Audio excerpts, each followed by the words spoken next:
Coming up next, an interview with a band that had 10 #1 hits and a top 10 hit in 3 straight decades on one chart, and had one of the biggest #1 hits of the 70s on the pop charts with a song that Neil Diamond's roadie wrote. Neil didn't do the song, and then it was passed over by others until today's group stepped in and made it a standard. Then they followed it up with another huge hit that's essentially a dad joke, but because of its title, everyone still remembers it. It's coming up on Professor of Rock.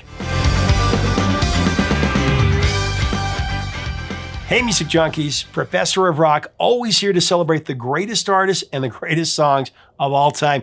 You know, if you remember laughing your head off at the Mad Magazine fold-in at the end of the magazine growing up, you're going to dig this channel of deep musical nostalgia. Make sure to subscribe below right now. Click the big red button and click the bell so you always know when our interviews and our videos drop. Also, check us out on Patreon for even more content to help us keep it a daily channel. So it's time for our latest edition of Revelations, where featured artists go deep on their greatest songs and albums. Stories you truly won't hear anywhere else. Today, we got a special session with the Bellamy Brothers on their 2 biggest hits. The 70s #1 smash, Let Your Love Flow. Just let your love flow like a mountain stream. And this dad joke extraordinaire hit, If I Said You Had a Beautiful Body, Would You Hold It Against Me? You have a beautiful body, would you hold it against me? One of the longest song titles ever, a song that's pretty much a dad joke, right? The Bellamy Brothers had 10 #1 hits on the country charts, but they were a major crossover success like Kenny Rogers and Eddie Rabbitt back in the day. They also had a top 10 hit in 3 straight decades on that chart, one of the only a few artists or bands to do that. Let Your Love Flow, that was written by Neil Diamond's roadie Larry Williams, but it didn't really fit Neil Diamond's style, and other artists passed on it, including Johnny Rivers. But the Bellamy Brothers, they knew it was a smash. And you'll know what I mean. It's the season. But in the case of If I Said You Had a Beautiful Body, that song was written by David Bellamy, and it derived this double entendre dad joke song title from a Groucho Marx line. Actually, David used to watch Groucho Marx on You Bet Your Life, where Marx used the saying while interviewing an attractive female contestant and then shake his cigar and raise his eyebrows, as he always did. You couldn't do that today, that's for sure. But let's get into the interview with the Bellamys. As we do, I do want to thank our sponsor, Zenni Eyewear. When you choose Zenni and click on our info button right up here, they're always running great deals on frames. You choose your color, your shape, your size. Do it today to get up to 80% off regular retail prices compared to everybody else. Here are the Bellamy Brothers with the story. Let's talk about one of the great feel-good sing-along songs of the 70s, Let Your Love Flow. There's a reason for the sunshine sky. #1 in US, Germany, Austria, Africa, Switzerland, #2 on the AC charts, and in Sweden, Norway, New Zealand, #21 on the country charts, #3 in Ireland, Canada, #7 in the UK. I mean, tremendous. You know, at that time we were pretty much exclusively playing strip clubs. that was kind of our bread and butter at the time. The guy I worked at the studio with in Tampa, he knew one record guy in Florida, was Phil Gernhardt. I won't go into the history of Gernhardt because that's a whole nother, you should do a piece on him. He left one of the tapes, the old reel-to-reel tapes laying on his desk that I had brought over there, and he had just produced a record on Jim Stafford called Swamp Witch. Talk a swamp witch, you had it, lock you in when the sun go down. Which was a local, kind of a regional hit. And Jim came in one day and he saw the title, it said Spiders and Snakes on the box. And so he said, oh, I want to listen to this. He picked it up, and it was my first version of Spiders and Snakes, which was more of a singing country version. But Jim liked it a lot, and so literally in 2 days, I was on the phone with Jim rewriting the song, because he had that kind of talk storytelling. They took off to L.A. and recorded it. Don't like spiders and snakes, and that ain't what it takes. The rest is history. It sold 3 million singles. Yeah. Well, and then one of Neil Diamond's roadies, Larry Williams, aspiring songwriter himself, who gave that composition to Gernhardt. I understand that Neil Diamond and Johnny Rivers, passed on it. Yes, they It wasn't did. really Neil Diamond style. What happened is, they had passed on it. In fact, we had breakfast one morning with Johnny Rivers, and he was talking about passing on that song. And we had been cutting demos with Neil's band, and because Neil was on a hiatus for a year or two. So Neil's band had been cutting a lot of stuff with us, and his drummer doing a lot of other things together. Yeah. Shouldn't talk about it. Neil's band kind of showed us around Hollywood, and so their drummer Dennis St. John. Actually, Gernhardt actually takes more credit for this than he should deserve, because actually it was Dennis St. John. Dennis brought Neil's, the demo. He's the one who pointed the demo out to us. He said, Larry wrote this song that sounds like something you could do.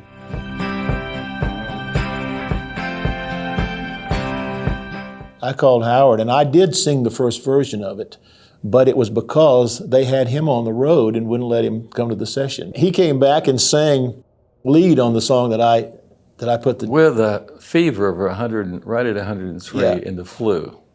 Wow. Yeah, he was sick, and so he came back in. You know, when it's your shot, it's your shot. For the sunshine sky, and there's a reason. So you guys go into the studio to record it, and Dennis St. John was there as well. He played drums, yeah. Tell me about that recording session. What stands out to you about that? It was those sessions were a lot of fun, except for Gernhardt. The Neil's band and us were always, we were always buddies. So it was not like it was just easy, Richard Bennett played guitar. He wrote Forever in Blue Jeans for Neil, and he's such a great player. With King Arizona percussion, Emery Gordy played bass. So it was just a great, great session. So for us, it was like really easy. And like I say, Gernhardt actually wasn't. He was like just so on the track, but we were like, man, this is a really great song.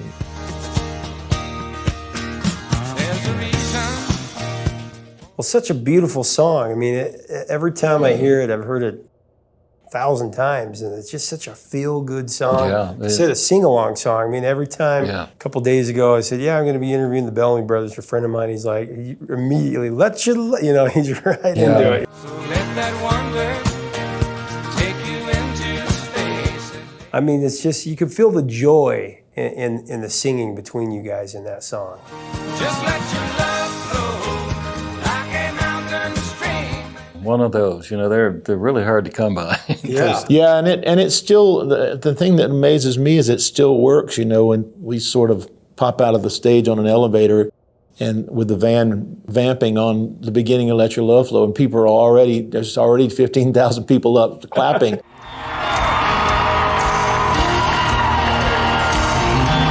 It's amazing, really. Yeah, they recognize the intro. Yeah. Alone. Oh, yeah. It's that intro had a lot to do with recording that with the right band it was all the magic happened.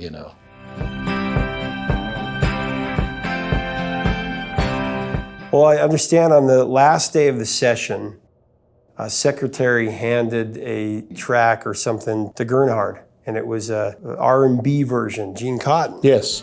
Let your love flow like a mountain stream. He didn't want to listen to it because he didn't want it to influence anything that you guys were doing. Right. So after the session was over, he went back and listened to it and knew that made the definitive version. It basically copied the demo. See, Larry Williams, they did the demo with the exact same band. Mm-hmm. So the guys, we didn't even need Gernhardt there. Yeah. They knew everything about the song, and Larry was their good buddy, and so they were all happy that Larry was getting his song cut.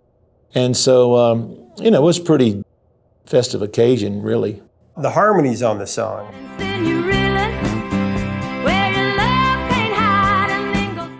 It just comes. It's just something that's there, and it's really, I don't know if you even take credit for it because it's just a given. It's really a gift that we've been able to have a sound together. We didn't really know how to sing any other way. Yeah, that's it. I'm glad it worked because that's all we can do.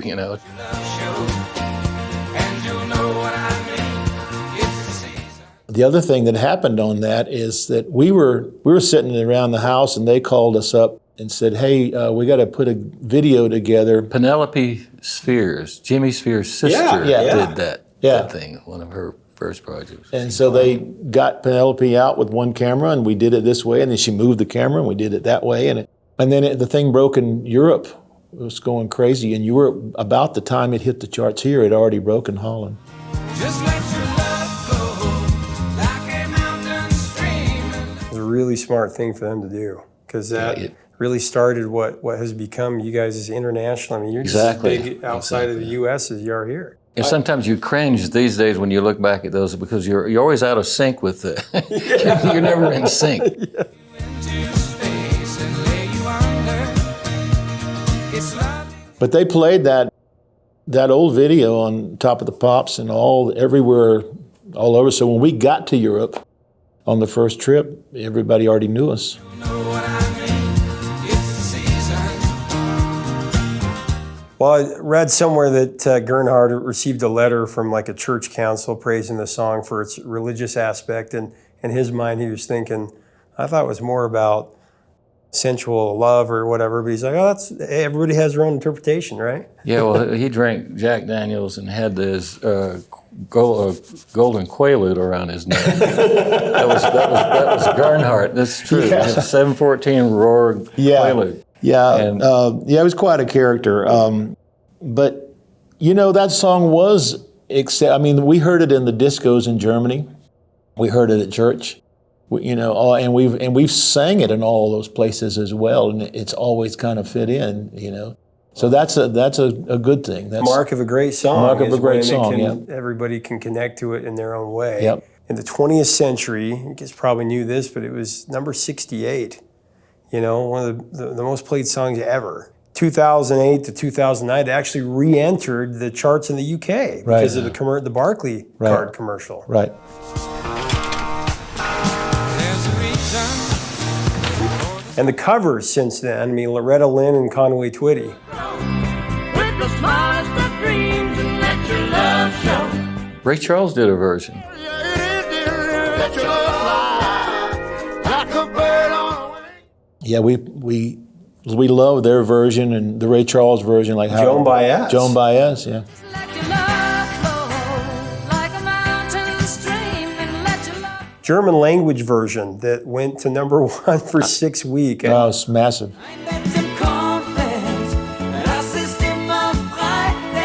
You know what it means? I'm betting cornfield. You know what it means? No, what does it A mean? bed in a cornfield. From Let Your Love Flow, that's the only thing they could rhyme in meter.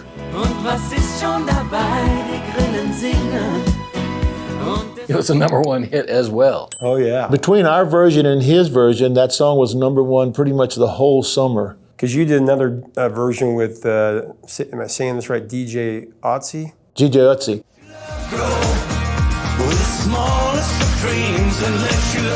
Been in a lot of movies too. Little Darlings, American Made, Tom Cruise, Go, Swingtown, and then on TV in The Sopranos. That was yeah. probably pretty cool. Right?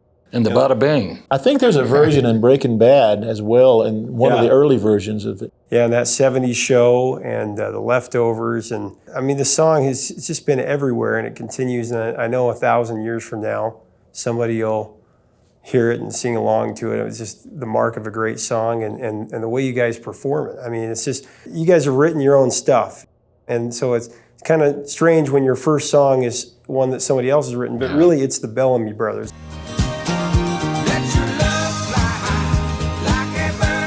Yeah, well, all these years later, when you perform it now, and what does it mean to you? Never gotten tired of it. That's one thing. It's one of those songs that, it being so positive.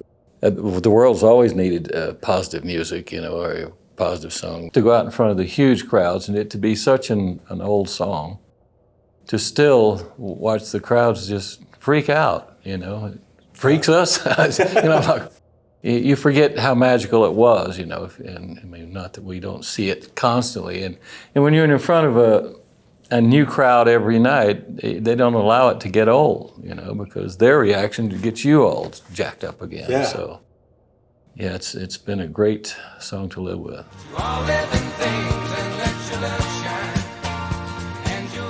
After it hit number 1, you guys rebuilt yourself, and you had 3 albums that came out after that, but then the 2 and Only in 78.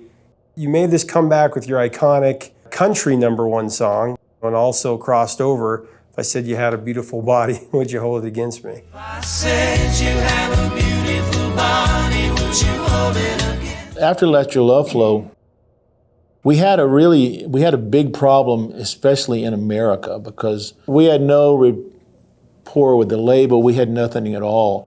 I mean, we pretty much thought it was over, you know. At that point, that's when we decided just to move back to our ranch and forget about Hollywood because, you know, it was like, you're never going to work in this town again.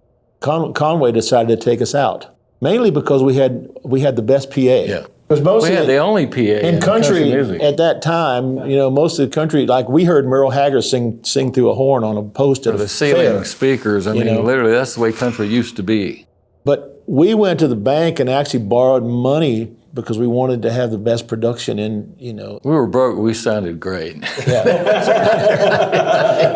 So Conway took us out and we played, I wrote Beautiful Body and we worked it up and we played it live in Louisville Gardens with Conway and the whole place stood up and started yelling and screaming.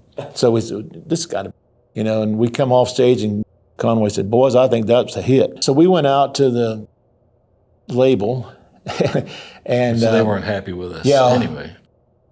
And we said, look, this is a hit song, we think. Swore you were an angel, would you treat me like the devil tonight? And oddly enough, that song was cut in Beverly Hills. Yeah. People think it's a country hit, but it was cut Yeah. behind Right behind the Beverly Hills Hotel. Beverly Hills Hotel Yeah. in the studio. Yeah, I remember We did that. a whole session of other stuff in there too. While we were I remember the producer was like turning the steel guitar over and looking at it what like, is what the this? hell is this thing?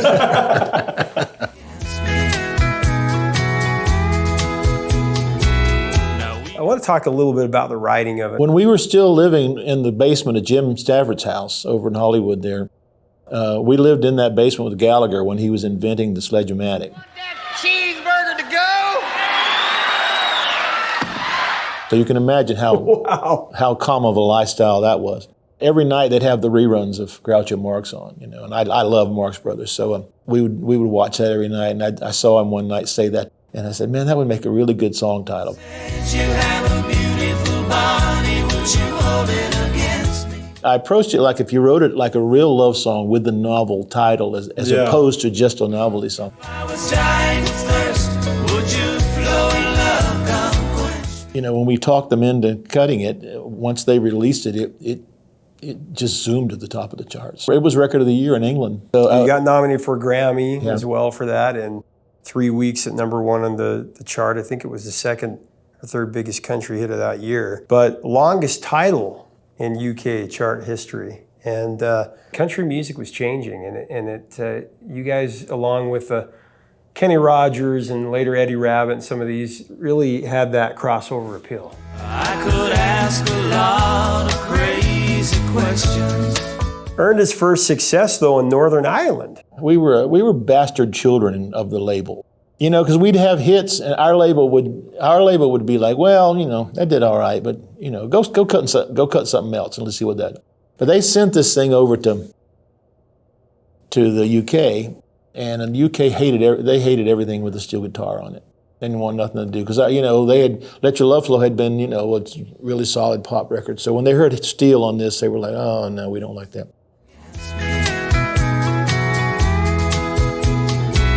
Now we could But there was this record promoter from Northern Ireland that was there that day, and basically asked the label, "Hey, what's new? What do you got?" And I got this Bellamy record, but it sounds kind of country. And so he said, "Well, give it to me. I'll see if any of my stations like it." So he took it back, and it went crazy in Northern Ireland. It's absolutely nuts in Northern Ireland. Everybody there, every station went on it. It was number one solid across the board. So, then everybody else started playing it. Like I say, it became Record of the Year. Now we could talk all night about the weather. And the label still didn't like it when it became Record of the Year because there's just not what it wasn't their cup of tea, sort of. Well, your version with Dolly, 2 years later. Tell me about that experience. First, would you flow in love, come quench me? Anytime you're in the studio with Dolly, it's fun. Yeah, we were actually in studio with Dolly. She wasn't mailed in. She was So that was a fun day, she was in the studio telling stories, and we, it's like it was so easy to do something like that, and it's tailor-made for that kind of thing. And she ad-libs all the time, so that's a lot of fun. She's, we'd sing, our daddy said, come on out and say what's on your mind. And she goes, I like your daddy, and stuff like that. And so, Yeah. Always told me don't make small talk. I like your daddy. 2003 issue of Country Weekly named it the #1 country pickup line of all time. right. Nobody was you holding against. Hey, thanks so much for watching. Make sure to leave us a comment about the Bellamy Brothers and these two classic 70s hits. So many great memories of this one. They remind me of my grandpa. Let's have a great discussion below. Share your memories of it. If you like our content, we do invite you to subscribe below. We'd love to have you. Until next time, 3 chords and the truth, my friend.